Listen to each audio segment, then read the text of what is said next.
안녕하세요. 수도권에 살고 있는 30대 초반 여자입니다. 현재 간호사로 일하고 있어서 교대 근무하며 야간 근무도 자주 하거든요. 그래서 잠을 깨기 위해 이곳의 사연을 자주 듣고 있답니다. 예전엔 라디오를 들었는데 여기 사연이 더 재밌어서 거의 습관이 되었네요. 저도 아주 파란만장한 결혼과 이혼 스토리를 가지고 있거든요. 아직 젊은 나이에 이런 일을 겪다니 한때는 화도 났어요. 그래도 빨리 끊어냈다는 데에 위안을 얻고 살고 있답니다. 여러분께도 이 경험을 공유하고 싶어서 이렇게 사연을 보내봅니다. 저의 이야기 한번 들어주시겠어요? 간호학과 졸업하고 대학 근처의 정형외과에서 일을 시작하게 되었어요. 건물 4층을 통으로 써서 그 근방에서는 가장 큰 병원이었답니다. 그래서 직원 수도 참 많았어요. 들어가서 거의 2년은 정신없이 일만 했던 것 같아요. 일에 적응하는 게 너무 힘들어서 연애는 생각하지도 못하고 살았고요. 남편은 같은 병원에서 일하는 방사선사였는데요. 거의 부딪힐 일이 없어서 이름도 몰랐고 마주치면 인사만 하는 정도였어요. 그러다 병원장이 야심차게 전 직원 회식을 한번 한 적이 있었는데요. 그때 우연히 남편이 제 옆에 앉게 되었죠. 이렇게 아름다운 분이 우리 병원에 계셨다니 몰랐네요. 제가 아까 옆에서 보고 깜짝 놀랐잖아요. 농담도 잘하시네요. 아무튼 좋게 봐주셔서 감사해요. 오늘은 회식한다고 화장을 좀 해서 그런가요? 쌩얼도 엄청 예쁘실 것 같은데요. 아무튼 이렇게 얘기하게 돼서 영광입니다. 우리 앞으로 친하게 지내요. 그 이후부터 남편은 병원에서 만나면 농담도 걸고 종종 커피나 간식거리를 갖다 주면서 수다도 떨고 가곤 했어요. 그러다 같이 밖에 나가서 점심도 먹고 꽁냥꽁냥 썸 타는 분위기가 이어졌죠. 딱 해주는 거 보면 다 눈치채잖아요. 나한테 관심이 있구나. 그런 게 아주 팍팍 느껴지더라고요. 사실 남편의 외모는 제 이상형과는 딴판이었어요. 그래서 처음에는 남편이 대시를 해도 별로 마음에 들진 않았었는데요. 다정하고 유머러스한 모습에 마음을 점점 열게 되더라고요. 직업이 비슷하다 보니까 의지가 많이 됐어요. 환자들 때문에 속상한 일이 있으면 위로도 이해도 잘해줬죠. 또 간호사가 아무래도 여초 직업이다 보니 직장 동료 때문에도 힘들거든요. 나 오늘 막내 간호사 때문에 진짜 너무 힘들었잖아. 무서워서 뭘 물어보지도 못하겠어. 걔 왜 그래? 우리 자기 힘들게. 다음에 또 그러면 나한테 말해. 내가 바로 찾아가서 혼내줄게. 말뿐이라도 병원 안에 내 편이 있다는 게 힘이 되더라고요. 병원 직원들도 우리 관계를 다 알게 돼서 의도치 않게 공개 연애를 2년을 했네요. 모두들 우리가 결혼할 거라고 생각하는 것 같더라고요. 그러다 보니 자연스럽게 결혼 이야기까지 나오고 서로 어떤 결혼 생활을 원하는지 자주 이야기를 나눴어요. 주변에 내 친구들 보니까 반반 결혼을 많이 하더라고. 내가 보기에도 그렇게 하는 게 합리적이고 좋은 것 같아. 우리 지금까지 서로 모은 게 얼마인지 부모님 재산 그런 거 신경 쓰지 말자. 그냥 생활비 딱 반반씩 내고 부모님 용돈은 각자 해드리는 거 어때? 그럼 집안일도 반반, 혼수며 집이며 다 반반인 거 알지? 물론이지. 집 대출 이자도 반반씩 딱 내고 가전제품 같은 것도 다 반반씩 나눠서 사자. 난 이거 예전부터 말해놔서 우리 부모님은 당연히 그러려니 하실 거야. 어때? 자기 진짜 합리적인 남자 만난 거야. 요즘 세상에 이렇게 부담 안 주는 남자가 어딨냐? 남편은 결혼 시작 전부터 다 반반으로 나누자고 했어요. 그러면서 자기 같은 남자 어디서 만날 수 없다며 엄청 깨어있는 척 하더라고요. 사실 그렇게까지 하는 건 별로 생각해 본 적이 없었는데 다른 친구들한테 물어보니 여자 쪽이 손해볼 건 없다고 하더라고요. 그래서 남편이 원하는 대로 하기로 했어요. 집을 구할 때도 각자 예산은 묻지도 따지지도 않고 딱 5천만 원씩 냈고요. 나머지는 다 남편 이름으로 대출받아서 병원 근처 신축 아파트를 매매했답니다. 명의는 당연히 공동 명의로 했죠. 결혼식도 축의금으로 모두 계산했고 신혼여행도 반반 내고 예약해서 갔어요. 근데 돈 쓸 때마다 영수증을 악착같이 모으는 남편의 모습을 보니 좀 쎄하더라고요. 그것도 결혼 생활 중 가장 꿀 떨어진다는 신혼여행에서 말이죠. 부모님하고 가족들 드릴 선물도 각자 사자고 해서 그렇게는 했는데 좀 서운했죠. 아니나 다를까 여행 잘 갔다 와서는 할 말이 있다더군요. 그러면서 여행 기간 동안 모은 영수증을 쫙 보여주더라고요. 여행 가서 쓴 돈이야. 내가 반씩 나눠서 싹 계산했어. 편하게 오늘 환율로 해서 여기 써진 금액 내 계좌로 보내줘. 근데 자기야, 내가 예쁘다고 해서 산 목걸이랑 선글라스도 반반씩이야? 난 자기가 사라고 해서 선물로 사주는 줄 알았는데. 난 여행 가서 아무것도 안 샀잖아. 나라고 뭐 사고 싶은 거 없었겠어? 그리고 목걸이랑 선글라스가 꼭 필요한 것도 아니었고. 아, 됐다. 물론 자기를 위해서 돈 다 내줄 수는 있어. 그럼 그건 내가 다 내는 걸로 할게. 됐어. 내 물건이니까 그냥 내가 다 낼게. 그럼 됐지? 저딴 소리를 하니까 진짜 기분이 확 상하더라고요. 연애 때는 쓸데없는 것도 잘만 사다 안겨주고 하더니만 어떻게 결혼하니까 무조건 네 건 네 거고 내 건 내 거가 될 수가 있나요? 더 어이가 없는 건 제가 다 낸다고 하니까 말리지도 않고 가만히 있었다는 거예요. 그 모습에 정이 좀 떨어졌네요. 결국 제가 산 물건들은 그 돈을 다 내는 걸로 했죠. 그렇게 신혼여행에서 쓴 돈을 바로 남편 계좌로 보냈습니다. 그리고 이 계좌번호로 매달 월급 받으면 생활비랑 대출이자 넣어줘. 매달 남은 돈은 확인해보고 반씩 나누든지 아니면 다음 달로 넘기자. 그것도 나중에 정하면 될 것 같아. 어때? 진짜 합리적이지? 그래, 자기가 이렇게 칼 같은 사람인 줄 몰랐네. 알았어. 자기가 원하는 대로 한번 잘해볼게. 그렇게 돈을 반반씩 철두철미하게 나누는 사람이니 집안일도 반반씩 딱 잘하는지 한번 지켜보기로 했어요. 그러던 어느 날 신혼여행에서 돌아온 지 2주 정도 지났을 때였습니다. 남편이 엑셀 파일로 쫙 정리한 집안일 목록을 보여주더라고요. 요즘 인터넷에 집안일 반반 목록이 이렇게 있더라고. 우리한테 필요한 것만 더 적어서 만들어봤어. 혹시 자기가 하려나 하고 기다려봤는데 전혀 생각 못하는 것 같더라고. 그래서 마음 넓은 내가 먼저 딱 만들었지. 아, 난 이런 것도 만들어야 되는지 몰랐네. 떨떠름한 표정으로 남편이 만든 집안일 목록을 살펴봤어요. 얼마나 세분화가 잘 되어 있던지 아주 놀랐네요. 예를 들어보면 빨래가 그냥 빨래로 끝나는 게 아니었어요. 세탁기 돌리기, 빨래 널기, 빨래 접기, 옷장에 넣기 이딴 식으로 분류해놨더라고요. 특별히 자기 먼저 하고 싶은 거 골라. 난 남은 거 할게. 나 같은 남편 진짜 없다. 아유, 고마워라. 아주 눈물나게 고마웠네요. 저는 직업상 교대 근무를 하거든요. 근데 남편은 방사선사라서 6시면 칼퇴근을 해요. 그래서 저보다 시간 여유도 훨씬 많은 편이고요. 그걸 뻔히 알고 있으면서도 야간 근무 때 집안일을 못하면 아주 난리를 피웠어요. 자기 어제 설거지 안 했더라? 오늘 내가 하는 날이긴 한데 어제 자기가 안 했으니까 오늘 해. 자기야, 나 어제 집에 11시에 들어왔어. 근데 설거지를 그렇게 산더미처럼 쌓아놓고 나한테 안 했다고 그러면 어떡해? 그리고 자기가 먹은 그릇은 당연히 자기가 하는 게 맞지. 어제는 내가 요리하는 날이었고 자기가 설거지하는 거였잖아. 그래서 내가 자기 먹을 것도 만들어놨잖아. 나 너무 숨 막혀. 진짜 이렇게는 계속 못 살 것 같아. 친구랑 룸메이트를 해도 이렇게까지는 안 하겠어. 내가 밤까지 힘들게 일하고 오는 날에는 자기가 좀 해주면 안 돼? 그게 그렇게 힘들어? 자기가 힘들다고 하나둘 나한테 넘기면 안 되지. 그러다 보면 어느새 내가 집안일 다 하고 있겠네. 나도 힘들게 일하고 왔으니 저녁 시간엔 할 일만 딱 하고 좀 쉬고 싶어. 설마 자기보다 일찍 퇴근했다는 이유로 나한테 집안일 다 하라는 거야? 그런 말이 아니라 서로 사정을 좀 봐주면서 유도리 있게 하자는 거지. 난 자기가 힘들 때 더 할 수 있어.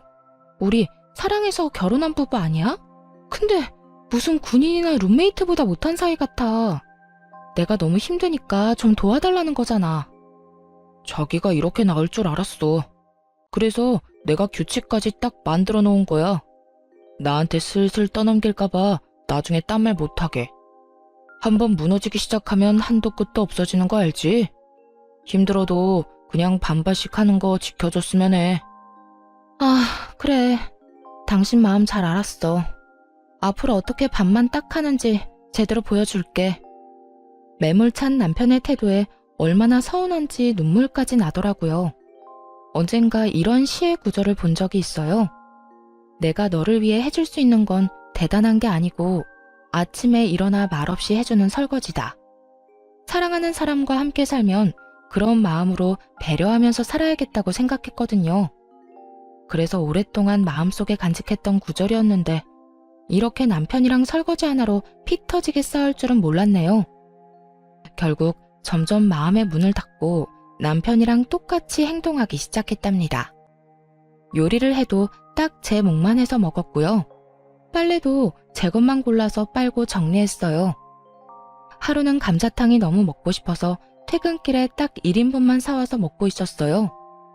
남편도 감자탕을 좋아하는데 냄새를 맡고는 얼굴이 환해져서 들어오더군요. 근데 자기 몫이 없는 걸 보자 표정이 확 굳더라고요. 이렇게 유치하게 나올 줄은 몰랐네. 먹는 거로 이렇게 치사하게 굴 거야? 반반 결혼을 전혀 다르게 이해한 것 같은데 일단 두고 볼게. 두고 보긴 뭘 두고 봐. 내가 생각하는 반반은 이런 거야. 이왕 할 거면 확실하게 해야지. 아침에 국에 반찬 딱 차려주면 맛있게 먹고 설거지만 하는 게 무슨 반반인가요? 설거지하는 게 어렵나요? 아침에 일어나서 밥하고 국 끓이는 게 어렵나요?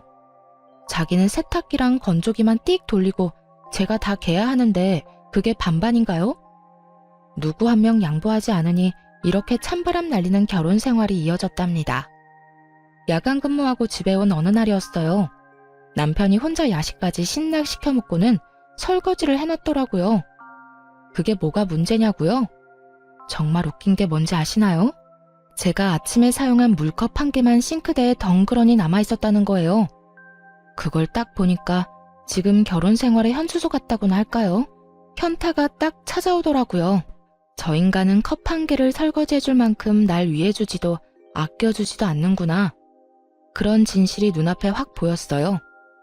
연애 때는 그렇게 잘 챙겨주고 다정했던 남편인데 너무 매정하게 변해버려서 혼란스럽고 슬프기까지 했답니다. 남편이 변한 건지 원래 이런 인간이었는지는 모르겠지만 완전히 속은 기분이었죠.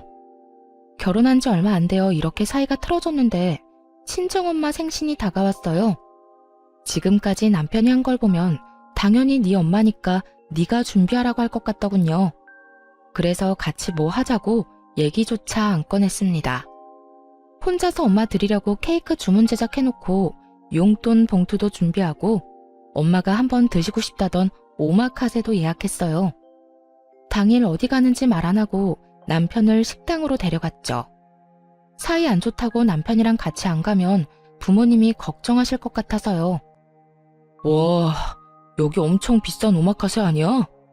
1인당 20만 원? 자기 오늘 통 크게 쏘는 거야? 아휴, 뭘 이렇게 비싼 데를 가. 그냥 대충 먹으면 되지. 엄마 생일이 뭐 대단한 날이라고. 이렇게 부담 주기 싫어. 다른 데 가. 아, 엄마. 오늘 같은 날 비싼 거 드셔야죠. 돈 걱정 말고 들어가요. 엄마 딸 돈 열심히 벌고 있잖아요. 그래 여보. 오늘 우리 사위랑 딸 덕 좀 보자고. 우리도 그 유명하다는 오마카세 먹어보자. 아주 화기애애한 분위기로 식사를 해서 다행이었죠. 남편은 엄청 신기해하면서 잘 먹더라고요. 부모님도 디저트까지 맛있게 잘 드셔주셨어요. 미리 준비한 케이크를 드리니 너무 예쁘다면서 엄마가 감동을 하시더라고요. 용돈 봉투도 함께 드리니 아버지도 엄지척을 하시면서 좋아하셨고요. 남편은 뭔 생각을 하는지 입을 해 벌리고 보고만 있었고요. 식사를 마무리하고 계산할 때 남편한테 말했어요. 내가 지금 계산할 테니까 반은 생활비 통장으로 보내줘. 그러자 남편이 아주 볼에 댄 듯이 화들짝 놀라더라고요. 왜? 왜 내가 반을 내? 장모님 생신이니까 당연히 네가 내는 거지. 그리고 나한테 한마디 상의도 없이 이 비싼 데를 와놓고 뭐? 이렇게 무턱대고 나한테 반을 내라 한다고? 부모님 들으셔. 왜 이렇게 큰 소리로 화를 내? 다 반반하자고 해서 물어본 거잖아. 시부모님 생신 때도 내가 절반 내면 되잖아. 난 우리 부모님 생신 때 이런 거 사드린 적 없어. 집 밖으로 삼겹살도 안 먹으러 간다고. 우린 그냥 집에서 차려 먹어. 근데 오마카세라니 진짜. 아, 자기 너무 과소비가 심한 거 아니야? 그때 밖에 계신 줄 알았던 아버지가 우리 뒤를 쓱 지나가시더라고요. 화장실에 다녀오신 것 같았어요.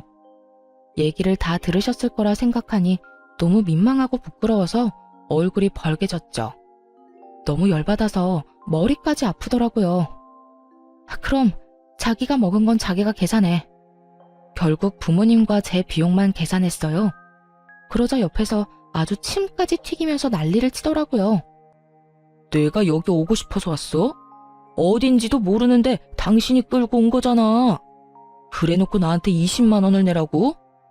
그러긴 혼자 제일 잘 먹던데. 만약 당신 부모님 생신 때 어디 가면 내가 먹은 건 내가 낼 테니까 걱정 마. 그렇게 말하고 휙 나가버리자 남편이 엄청 당황하더라고요. 그러거나 말거나 부모님 옆에 서서 남편이 나오기를 기다렸죠.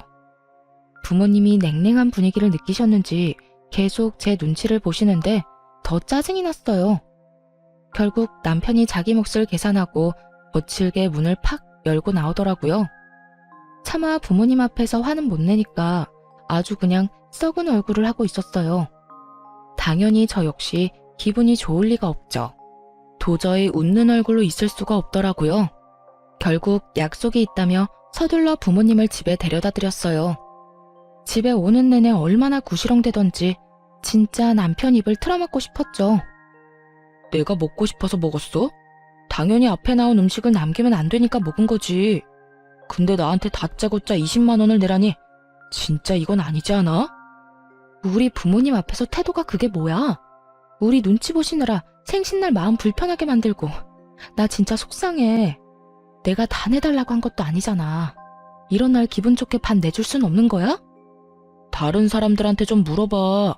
억지로 그런 비싼 데 끌고 가서 돈 내게 한 게 잘한 건지 아닌지. 그리고 각자 부모님만 알아서 챙기기로 해놓고 왜 자꾸 규칙을 어겨? 자기 이럴 때마다 나 진짜 짜증난다고. 나야말로 이런 결혼 생활 답답하고 넌더리가 나. 이런 게 반반 결혼인 줄 알았으면 당신이랑 절대 결혼 안 했어. 완전히 속은 기분이라고. 나도 마찬가지야. 이렇게 낭비 심하게 하는 여잔 줄 알았으면 나도 너랑 결혼 안 했다고. 그걸 시작으로 며칠을 아주 박 터지게 싸웠어요. 결혼한 지 6개월도 안 됐는데 집에 들어가기가 싫더라고요. 퇴근했는데도 밖에서 한참 서성이다가 들어간 적도 많아요. 다들 이렇게 사는 건지 아님 내 결혼만 망한 건지 이런 고민 어디에 말하기도 부끄러워서 혼자 벙어리 냉가슴 앓듯 끙끙댔답니다. 엎친 데 덮친 격으로 병원에서도 힘든 일이 이어져서 더 지쳐갔어요. 가장 고참 간호사랑 말다툼을 했는데 그 후로 그 간호사가 못살게 굴었거든요. 케어가 힘든 환자를 일부러 맡기거나 힘든 스케줄만 골라서 일하게 하는 둥 너무 서럽고 힘들게 하더라고요. 한참 선배라서 감히 대들지도 못했죠.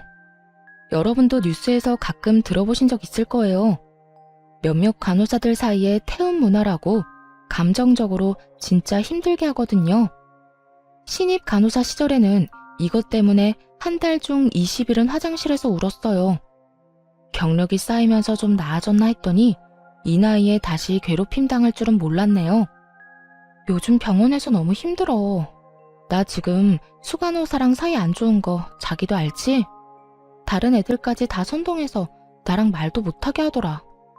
나 이번 달에 주말마다 출근하는 거 알지? 너무 힘들어서 진짜 우울증 걸릴 것 같아. 당신만 힘든 거 아니야. 나도 말을 안 해서 그렇지 병원에서 엄청 힘들어. 그 정도도 못 견디면 되겠어? 수간호사랑 얼른 풀어. 계속 일해봤자 당신만 손해야. 푸, 풀긴 뭘 풀어. 이미 미안하다고 말도 해보고 선물도 줘보고 나도 할 만큼 했어. 근데도 나만 계속 못 살게 군다고. 무릎 꿇고 싹싹 빌기라도 하라는 거야? 아니, 솔직히 수간호사 사람 좋아 보이던데 당신이 어떻게 했으면 그렇게까지 해? 당신 문제라고는 생각 안 해봤어? 이참에 한번 당신 태도를 반성해봐. 나한테 하는 것만 봐도 암튼 보통은 아니지. 같은 데서 일하니까 분위기가 어떤지 뻔히 알면서 모르는 척 저딴 소리나 해대는 남편이 밉기만 했어요. 그리고 설사 제가 잘못한 부분이 있다고 쳐요. 그래도 남편이면 편들어주면서 위로를 해주는 게 맞지 않나요? 그게 부부고 가족 아닌가요? 지금 아내가 일방적으로 왕따를 당하고 있는 건데 남편이 말로라도 좀 위로를 해줬으면 덜 서러웠을 것 같아요. 그렇게 부당한 대우를 받으며 거의 6개월을 버텼답니다. 그 사이에 밥도 잘 안 넘어갈 정도로 심적으로 너무 힘들어서 살이 엄청 빠졌어요. 남편은 제가 마르든지 말든지 여전히 자기 먹을 것만 사와서 혼자 처먹더군요. 결국 견디다 못해 그 병원을 관두고 다른 곳으로 이식을 하기로 결심했어요. 그 계획을 남편한테 말했더니 아주 난리를 치더군요. 당신이 애야? 그런 일로 병원을 관두게? 관두면 또 언제 다른 병원 찾을 건데. 빨리 이식을 해도 한두 달은 걸릴 거 아니야. 이참에 6개월 정도 쉬면서 천천히 좋은 데로 찾아볼게. 나 몸도 마음도 너무 힘들어서 좀 쉬고 싶어. 그리고 당신도 맨날 입만 열면 이렇게 바쁜데 언제 아기 갖냐고 그랬잖아. 여기서 지금 아기 얘기가 왜 나와? 아기는 여유가 돼야 키우는 거지 뭐 거저 키워? 당신이 6개월 쉬면 그동안 생활비며 이자며 다 어떡할 건데?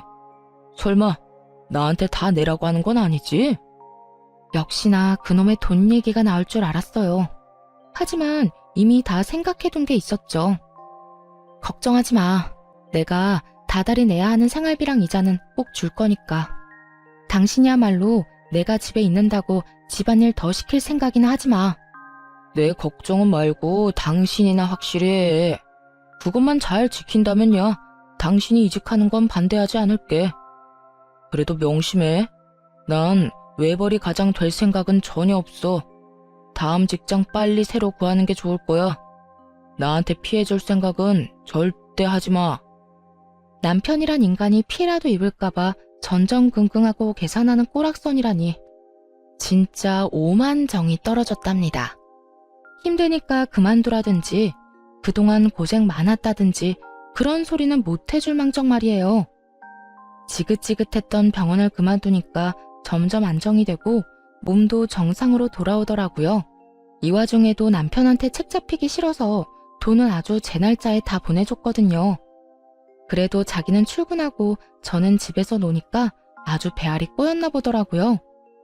집에서 쉰 지 한 달 정도 되었을 때 남편이 슬슬 잔소리를 하기 시작하더군요. 새로운 데 알아보고 있는 거 맞아? 맨날 핸드폰이나 들여다보고 있는 것 같은데 사람이 그렇게 퍼져 살면 안 돼. 좀 일찍 일어나서 운동이라도 하든가. 나 일찍 일어나는 거 습관돼서 당신보다 일찍 일어나는데 뭔 소리야. 나름대로 생산적으로 지내고 있으니까 걱정하지 마.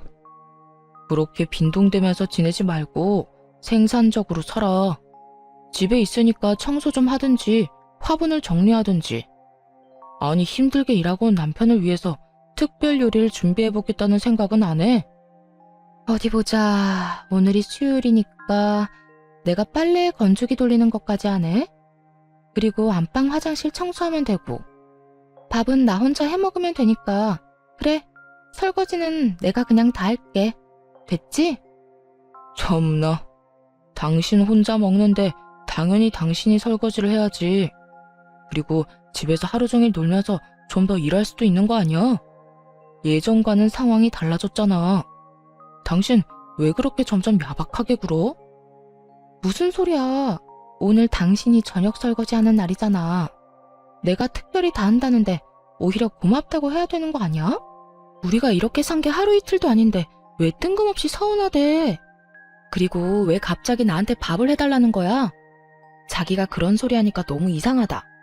자기처럼 합리적인 사람이 왜 그래? 그렇게 선수를 치자 남편이 차마 더는 말을 못하고 입술만 들썩이더군요.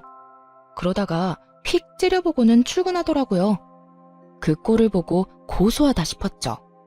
그렇게 한 달 정도 더 지났을까요? 시모의 생신이 코앞으로 다가왔습니다.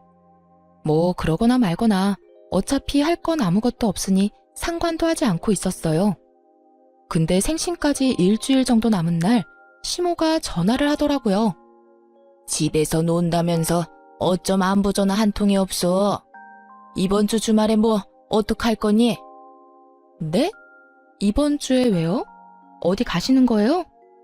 어머 얘, 민망하게 이런 말까지 해야 되니? 내가 전화하기 전에 네가 알아서 준비하고 말해줘야 되는 거 아니야?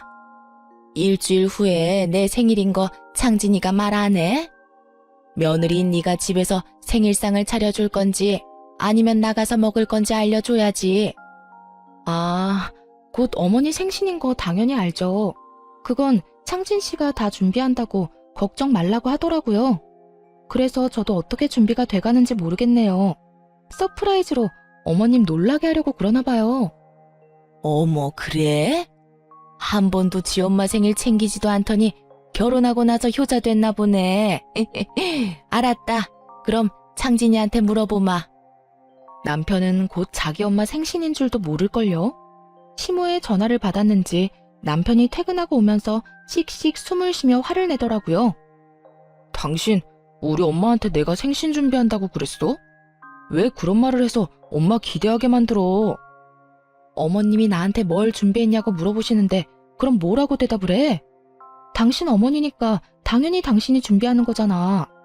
그래서 사실대로 말씀드렸는데 도대체 뭐가 문제야? 당신은 며느리가 돼서 그렇게 말하면 안 되지. 더군다나 나는 매일 일하고 당신은 지금 놀고 있잖아. 그럼 한가한 사람이 좀 준비하면 되는 거 아니야? 당신은 우리 엄마 생신 때 꽃 한 송이도 안 사드렸잖아. 그러면서 뭐라고 했어? 생신이며 효도는 각자 알아서 챙겨드리자며? 근데 왜 말도 안 되는 소리야? 며느리랑 사위가 같아? 며느리는 며느리만의 도리가 있잖아. 그러니까 당신도 뭐라도 준비를 해야지. 그래, 식당은 내가 다 결제할게. 대신 당신은 장모님께 드렸던 그런 케이크 하나 준비해줘. 그거 예뻐서 우리 엄마도 좋아하시겠더라. 며느리랑 사이가 왜 달라? 그렇게 반반 좋아하면서 갑자기 왜 꼰대 아저씨 같은 말을 하실까? 그 케이크가 그렇게 예뻤으면 당신이 주문해서 드려. 난 당신이 말한 반반 결혼, 각자 효도 꼭 지킬 거니까. 남편은 반박을 전혀 못하더라고요. 여태껏 자기가 벌여놓은 일이 있고 한 말들이 있으니까요. 어떻게 준비하든지 말든지 신경 전혀 안 썼습니다. 그렇게 대망의 토요일이 다가왔답니다. 남편은 그날까지 삐져서는 말도 별로 안 하다가 저녁쯤 시댁에 가자고 하더군요. 뭘 어떻게 하려나 한번 지켜보려고 군말 없이 따라갔어요. 남편이 시부모님을 데리고 간 곳은 그 동네의 돼지갈비집이었죠. 그 앞에 딱 멈추니까 시모가 실망하는 표정을 짓더군요. 아, 난 여기가 그렇게 맛있더라고. 이 동네에서 제일 맛집이잖아요. 그죠? 결혼하고서도 여기 갈비가 그렇게 먹고 싶더라고요. 오늘 엄마 생신이니까 내가 팍팍 쏠게요. 들어가서 배 터지게 먹자고요. 남편은 자기도 민망한지 괜히 큰 소리를 치면서 식당 안으로 들어갔답니다. 그러고는 돼지갈비 4인분을 시키고 혼자 며칠은 굶은 것처럼 우걱우걱 먹더라고요. 케이크며 선물 같은 건 당연히 없었죠. 남편이랑 제가 빈손인 걸 확인한 시모는 실망한 표정으로 깨작거리기만 했고요. 고기를 흡입하는 남편을 두고 저는 계산하기 좋도록 냉면 하나 시켜서 먹었어요.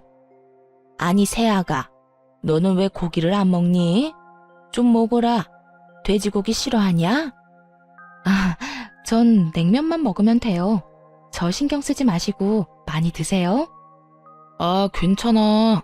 분위기 괜히 이상하게 만들지 말고 그냥 좀 먹어. 오늘은 내가 다 계산할 거야. 아, 얼른. 그게 무슨 말이야? 무슨 일이 있었니? 너희 싸웠어? 아니요, 싸우긴요. 저희 서로 배려하며 각자 할 일 딱딱 하면서 엄청 잘 지내고 있어요. 전 속이 안 좋아서 고기를 잘 못 먹겠네요. 그냥 신경 쓰지 마시고 드세요. 근데 너 친정에도 이러니? 그래도 시어머니 생일인데 어떻게 작은 케이크 하나도 안 들고 올 수가 있어? 아, 그러게. 아무것도 없네요. 창신 씨가 다 준비한다고 손 하나 까딱하지 말라고 했거든요. 오늘 와보고 저도 깜짝 놀랐어요. 아니, 어머님 생신인데 어떻게 케이크도 안 사왔어? 아버님이 혼 좀 내주세요. 이렇게 선수를 치니까 시모가 차마 아들한테는 아무 소리도 못하더라고요. 남편도 괜히 저만 흘겨보는데 어이가 없었네요. 그러거나 말거나 냉면만 깔끔하게 딱 먹었죠. 그리고 남편이 계산하길래 옆에 가서 냉면값을 줬어요. 아, 됐어. 내가 낸다고 몇 번을 말해. 나가 있어. 내가 낼 테니까. 아니야, 됐어. 이 값 8,000원 내고 나중에 무슨 생색을 내려고 그래? 그냥 내가 낼게. 여기요. 이 냉면값만 계산해주세요. 시모의 생신날은 그렇게 초라하게 끝이 났죠.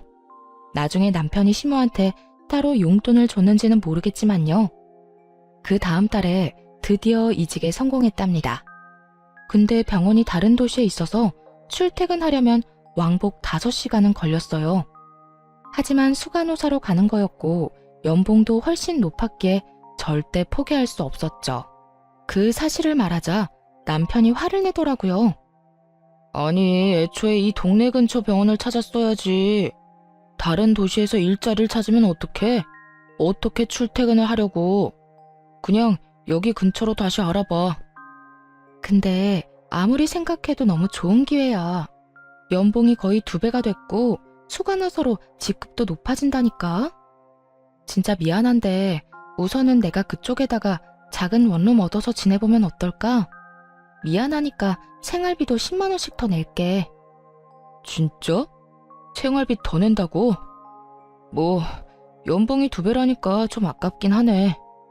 자기랑 떨어져서 지내는 건 너무 싫은데 어쩔 수 없지. 그 병원이 별로라 금방 그만둘 수도 있으니까 우선은 한번 해봐. 내가 응원할게. 자기가 이렇게 이해해주다니 진짜 고마워. 내가 토요일마다 꼭 올라올게. 힘든 시기지만 조금만 고생하면 돈 많이 모을 수 있으니까 우리 힘내자. 생활비도 더 내고 돈을 많이 번다고 하니까 역시나 반대는 안 하더라고요. 그렇게 새로운 병원으로 출근을 했어요. 근처에 저만의 작은 아파트도 마련했답니다. 새로운 환경에서 새롭게 일을 하니까 한 달은 정신없이 흘러가더라고요. 원룸에서는 그냥 잠만 자고 토요일에는 집으로 가 남편과 시간을 보냈죠. 일요일 저녁에는 다시 원룸으로 와서 출근 준비를 했고요. 그런 생활이 2달 정도 이어졌습니다. 그 정도 시간이 지나니까 새로운 병원 일에도 적응이 많이 됐어요. 다행히도 새 병원은 전에 다니던 데보다 더 자유롭고 부드러운 분위기였어요.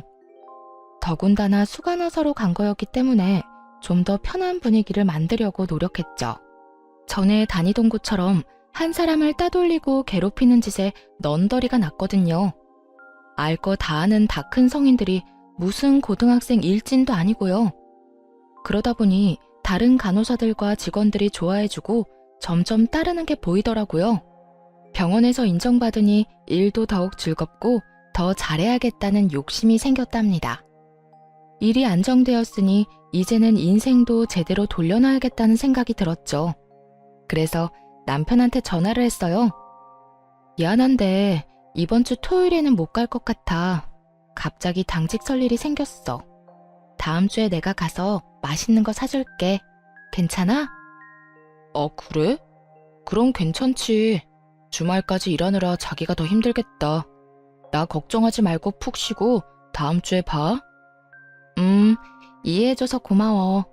역시 나 생각해주는 건 자기뿐이네. 집에 별일은 없지? 그럼. 그냥 퇴근하고 와서 잠만 자는데 뭔 일이 있어. 자기가 없어서 너무 심심하고 외롭다. 다음 주에 봐.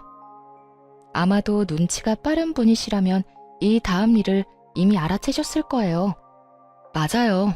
토요일 아침에 몰래 남편이 있는 집으로 들이닥쳤답니다. 집으로 들어가자마자 마침 거실에 서 있던 상간녀와 딱 마주쳤어요. 저를 보더니 얼굴이 하얘지더라고요. 이미 다 알고 있었으니 무표정한 얼굴로 들어갔죠. 그러고는 바로 상간녀의 목덜미를 휘어잡고 머리채를 마구 뜯기 시작했어요. 상간녀가 비명을 질러대며 놓으라고 악을 쓰더라고요. 너 여기에 왜 있어? 왜 있냐고. 너 병원 접수 데스크 일하러 처음 왔을 때 내가 옆에서 도와줬잖아. 하도 어리버리해서 잘릴 뻔한 거 도와줬더니 은혜를 원수로 갚아? 누가 들으면 아주 엄청 도와준 줄 알겠네. 야, 이거 놓고 말해. 머리 다 뽑혀. 놓고 말하라고. 남의 남편이랑 남의 집에서 아주 신혼집 차렸지? 신혼부부 놀이하니까 좋냐? 나이도 어린 게 유부남이랑 뭐 하는 짓이야? 오빠는 당신 같은 여자랑 더 이상 살기 싫대. 맨날 불만만 늘어놓고 이기적이라고 너무 진저리가 난대. 이제 이혼하고 나랑 결혼한다고 그랬어. 아, 그러셔? 아주 천년의 사랑 납셨네. 언제부터 만났어? 내가 다른 데로 이사 가자마자 만났어? 내가 고작 2달 만나고 그쪽 앞에서 이렇게 자신 있게 말하겠어? 우리 만난 지 거의 1년 넘었어. 그쪽 병원에서 나가기 전부터 사랑하는 사이였다고. 그러니까 이제 인정하고 그만 우리 사이에서 빠져줘. 오빠는 그쪽이 아니라 날 사랑한다니까? 그래, 말해줘서 아주 고맙다. 너네 오빠랑 천년만년 행복해라. 상간녀가 제 반응에 황당하다는 표정을 짓더라고요.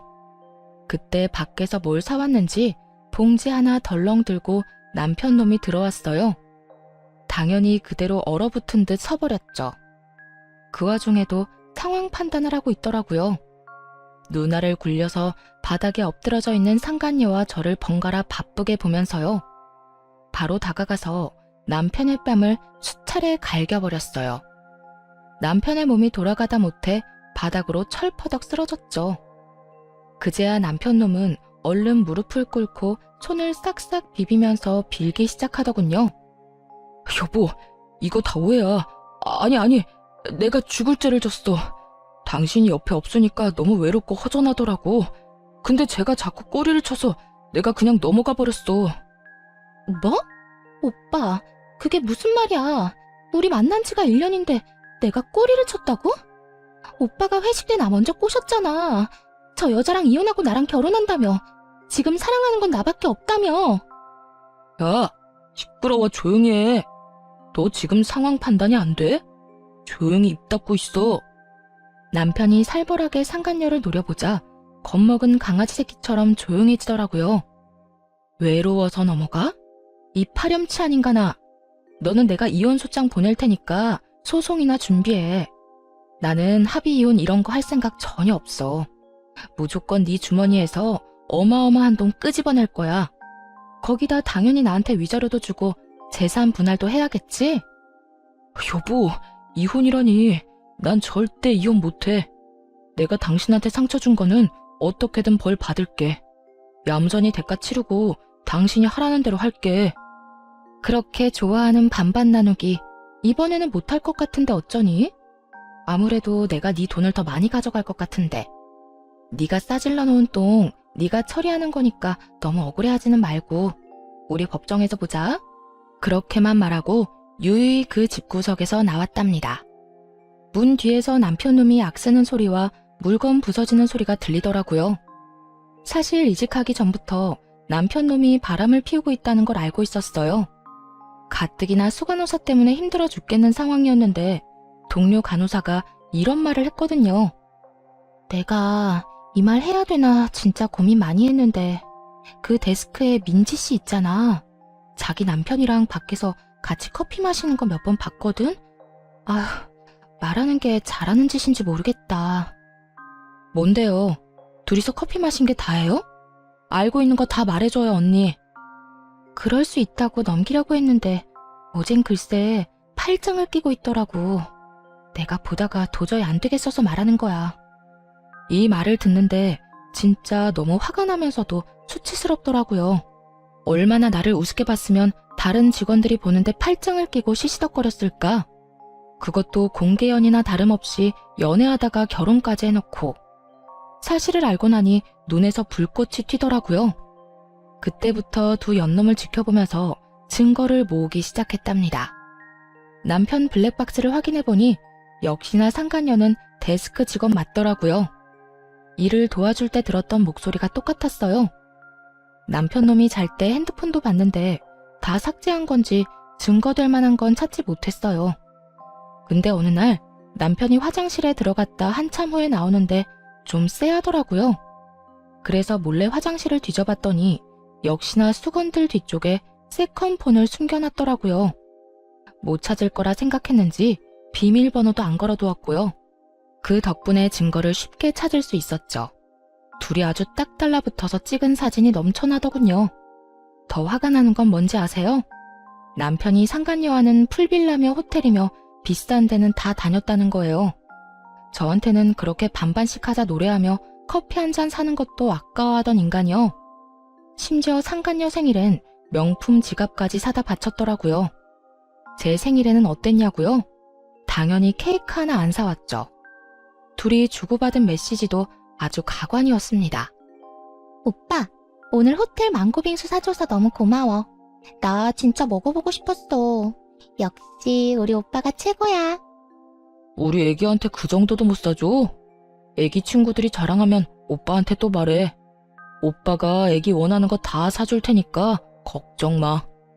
너랑 먼저 만났어야 했는데 어쩌다 운명의 장난처럼 결혼한 다음에야 만난 걸까?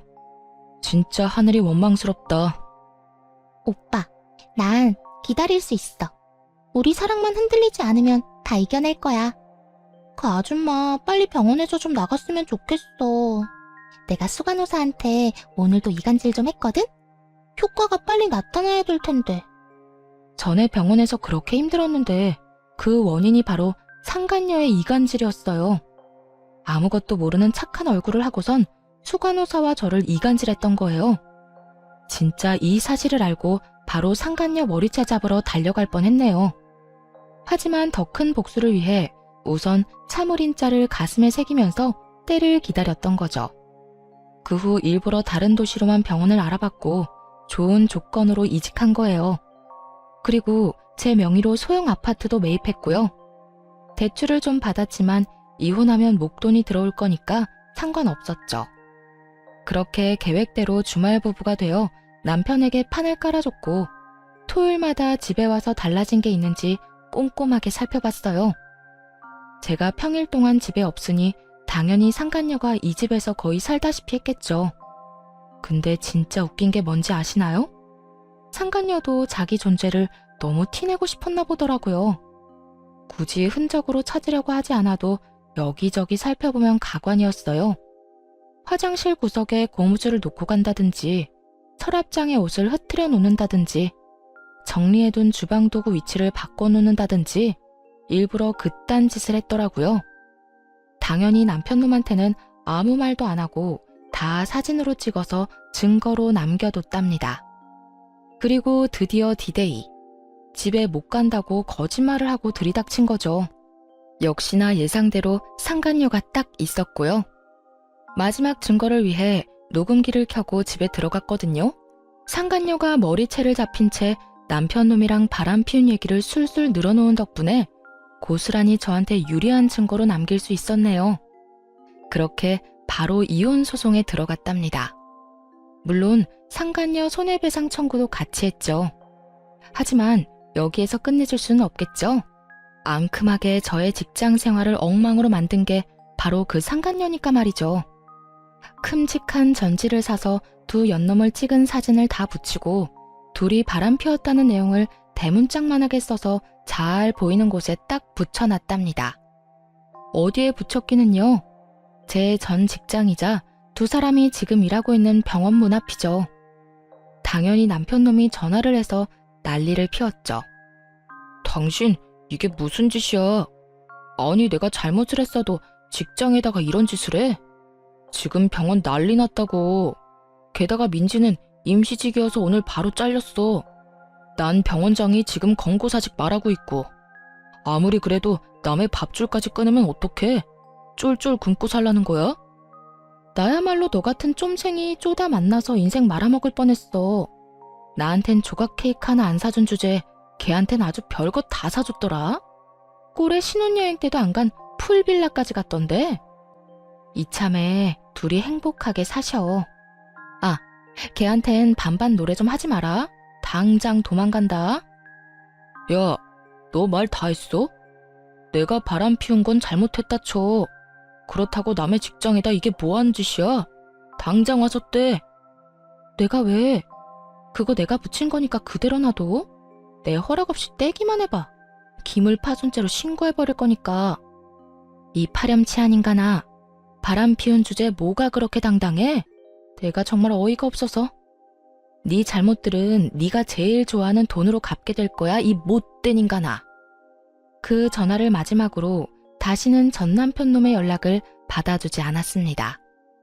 그 인간이랑 1분 1초도 더는 엮이기 싫었거든요. 소송이 시작되고 모든 연락은 변호사를 통해서만 했습니다. 소송이 길어져도 상관없다는 마음으로 스트레스 받지 말고 살자고 다짐했거든요. 어차피 그 인간이 유책 배우자니까 당연히 승소할 거였으니까요. 상간녀 손해배상에서도 승소했고 많지는 않지만 1,000만 원 받았네요. 그래도 아직 20대인 상간녀 입장에선 꽤 큰 돈이고 상간녀 인생에 지울 수 없는 기록을 남겼다는 게 중요한 거죠. 변호사 말로는 남편 놈이 이미 그 여자랑 헤어졌다며 선처를 바란다고 했다더군요. 일하던 병원에서 잘리고 근처 병원까지 소문이 파다하게 나서 재취직이 어렵다네요. 그래서 남편 놈이 오랫동안 백수로 지내니까 여자가 도망갔다더라고요. 그렇게 사랑한다더니 금세 마음이 바뀐 게 참 웃겼어요. 둘이 아주 잘 어울리는 바퀴벌레 한 쌍이라 결혼해서 잘 살기를 바랬는데 말이죠. 9개월 정도 시간이 흐르고 이혼 소송에서도 승소했어요. 남편 놈한테 위자료 2,000만 원 받았고 같이 살던 집은 팔아서 절반은 챙겼죠. 받은 돈으로 지금 사는 아파트 대출 거의 대부분을 갚았네요. 지금은 혼자만의 집에서 평화롭게 지내는 하루하루가 얼마나 소중한지 몰라요. 전 남편 놈은 아직도 백수인 채 집도 절도 없어서 결국 부모님 집으로 들어갔대요. 그 인간이 생활비 달라고 닥달하고 뭐든 반반씩 하자고 말할 때마다 서러웠는데요. 지금은 혼자 충분히 벌면서 재테크도 많이 하고 원하는 것 다 사 먹고 예쁜 옷도 걱정 없이 사니까 너무 여유롭고 좋아요. 그 인간이랑 살 때는 왜 1,500원짜리 커피 한 잔 사 마시기도 힘들었는지 참. 이젠 앞으로 하고 싶은 거 다 하면서 행복을 위해서 살려고요. 사연 들어주신 여러분들도 늘 행복하시고 건강하셨으면 좋겠습니다. 함께 해주셔서 감사합니다.